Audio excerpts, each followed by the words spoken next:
क्योंकि अभी आज की ताज़ा खबर ये है कि ज़्यादातर हमारे जो प्रेस क्लब्स हैं, कराची प्रेस क्लब ने बहुत स्ट्रॉन्ग किस्म का उसके ऊपर एक रिएक्शन दिया है कि जनाब हम इसके ऊपर तहरीक चलाएंगे। ऐसे ही बाकी प्रेस क्लब्स की तरफ से आ रहे हैं, क्योंकि इस्लामाबाद वाले हमारी जो बुनियादी यूनियन है वो भी 4 दिन से उसके ऊपर बैठी जो है ना वो मशावरत कर रही है, और हमें उम्मीद है कि वो भी प्रेस रिलीज़ इशू कर देंगे। हामिद मीर साहब उन मशावरत में जो कुछ सुना है, बल्कि उनसे खबर ले लेते हैं। मीर साहब, इस पे लेटेस्ट क्या है, क्योंकि आप हमेशा इस तरह के अदालतों में भी मुकदमे भुगतते रहे हैं और इसको ज़्यादा डील करते रहे हैं, आपके हमारे सबके स्टेक्स हैं, तो लेटेस्ट क्या है इस पे? देखिए आमिर साहब, पहली बात तो यह है कि जो आज कराची प्रेस क्लब में जो मीटिंग हुई है ना, वो जॉइंट एक्शन कमेटी की मीटिंग थी, जिसकी सदारत कराची प्रेस क्लब के सदर फाजिल जमीली साहब ने की, और उसके बाद उन्होंने एक तफसीली स्टेटमेंट को जारी किया है। वो जॉइंट एक्शन कमेटी ने जारी किया है, जिसमें के जो PFUJ के तमाम ग्रुप्स भी शामिल हैं, जिसमें के human rights commission of Pakistan भी शामिल था, और बाकी एपनेक भी उसमें शामिल थी। तो तमाम कारकुन साथियों की टीमें थी वो उसमें शामिल थी, और उसमें APNS और CPNE के नुमाइंदे भी थे। तो उन्होंने इसको मुकम्मल तौर पे इसको रिजेक्ट कर दिया, क्योंकि वज़ीर इत्तलात मरियम औरंगज़ेब साहबा ने कल प्रेस कॉन्फ्रेंस में दावा किया था कि उन्होंने ये जो पैमरा तरमीमी बिल है, ये कारकुन सहाफ़ियों की तंजीमों की मुशावरत और एंडोर्समेंट से इसको उन्होंने जारी किया है। तो इस पर आज जो कराची प्रेस क्लब में जो मीटिंग हुई थी, उस मीटिंग में जो जिन लोगों के नाम लिए हैं मरियम औरंगज़ेब साहबा ने, उनसे बाकायदा जो है स्काइप पर और फोन पे सबके सामने जो है वो पूछा गया कि जनाब क्या आपने इसको एंडोर्स किया है। तो जो नासिर जैदी साहब हैं और शहजादा जुल्फ़िकार साहब, जो पिछले साल प्रेसिडेंट थे PFUJ, उन्होंने इसकी तरदीद की, लेकिन मरियम औरंगज़ेब साहबा का कहना है कि उनके पास उनके दस्तखत भी हैं, और उनकी जिस मीटिंग में वो मौजूद थे, जिसमें मरियम औरंगज़ेब भी थी, तो उसकी वीडियो भी मौजूद है। और मरियम औरंगज़ेब साहबा कहती हैं कि जो मौजूदा सदर हैं PFUJ के अफजल भट्ट, उन्होंने भी इस पर दस्तखत किए हैं और उसका भी उनके पास सबूत मौजूद है। तो असल में ऐसा लगता है कि वो अब सहाफ़ियों को आपस में तकसीम करना चाह रही हैं, लेकिन ये बात बड़ी अहम है कि पास वीडियो एविडेंस मौजूद है कि हमारे जो कारकुन सहाफ़ियों की तंजीमें हैं उन्होंने इसको एंडोर्स किया है। जहाँ तक मेरी अंडरस्टैंडिंग है, मुझे लगता है कि ये काफ़ी कॉम्प्लिकेटेड किस्म का है, और इसमें कहा कुछ गया है, मीटिंग्स के दौरान बताया कुछ गया है, और जो बिल सामने आया है उसमें कुछ और है। इंटरेस्टिंग चीज़ ये है कि ये जो मुशावरत है, ये जो बिल है, इसकी मुशावरत तहरीक इंसाफ के दौर में शुरू हुई थी, और इस बिल का जो पहला ड्राफ्ट था वो वज़ीर इत्तलात फवाद चौधरी साहब ने तैयार किया था, और जो मिनिस्ट्री के अंदर जो रिकॉर्ड मौजूद है उसकी जो पूरी एक फाइल जो है वो मैंने देखी है, उसके मुताबिक ये 2020 में शुरू हुई है सारी मुशावरत, और जो आखिरी मुशावरत तहरीक इंसाफ की हुकूमत ने की थी इन सब लोगों के साथ, वो अप्रैल 2022 में की थी, और उसके बाद 8-9 महीने तक मरियम औरंगज़ेब ने किया। तो लगता यह है कि ये बिल जो है ये दरअसल कंटिन्यूएशन है। किसी ने तहरीक इंसाफ को कहा था कि आपने ये बिल बनाना है, फिर तहरीक इंसाफ की हुकूमत चली गई, तो उसके बाद अब ये PDM की जो हुकूमत है उसने ये बिल बनाया। तो ये जो बिल है इसको आज जो सहाफ़ियों की जॉइंट एक्शन कमेटी है उसने मुकम्मल तौर पर इसको रिजेक्ट कर दिया, और इसमें सबसे अहम बात यह है कि ये सुप्रीम कोर्ट का जो फैसला है 2013 का, 2018 का और फिर 2022 का, 3 फैसलों की ये खिलाफ वर्जी है। इसमें जो चेयरमैन पैमरा के इख्तियारात और उसकी तकर्री का जो तरीकाकार है वो भी गलत है, वो भी सुप्रीम कोर्ट के ऑर्डर की वायलेशन है। इसमें जो काउंसिल ऑफ कंप्लेंट का जो तरीकाकार है वो जस्टिस मंसूर अली शाह का एक लेटेस्ट फैसला है, ये उसकी खिलाफ वर्जी है। और इसके अलावा ये जो इसमें बड़ी हुकूमत फख्र से कह रही है जनाब कि हमने मीडिया मालकान को पाबंद बना दिया है कि वो वर्कर्स को 60 दिन के अंदर तनख्वाहें देंगे, तो ये बात जो है ये लेबर लॉज की खिलाफ वर्जी है। लेबर लॉज के मुताबिक जो है आपने 30 दिन के अंदर तनख्वाह देनी है। जो सबसे खतरनाक चीज है इस पूरे बिल में वो ये है कि जो इस बिल का जो सेक्शन 2 है उसमें एक नई क्लॉज डाली गई है, और वो क्लॉज ये कहती है कि अगर आपने इस नए कानून की खिलाफ वर्जी की है तो उसका मतलब है कि आपने आईन पाकिस्तान के आर्टिकल 19 की खिलाफ वर्जी की है, और अगर आपकी शक्ल जो है वो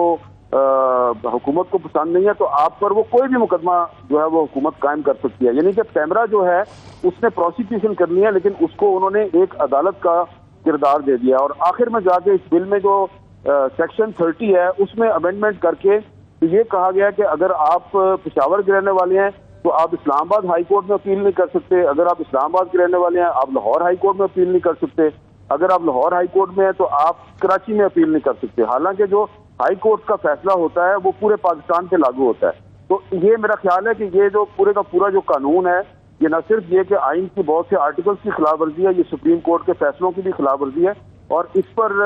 आज हुकूमत जो है वो कोशिश कर रही थी कि कुछ लोगों के साथ,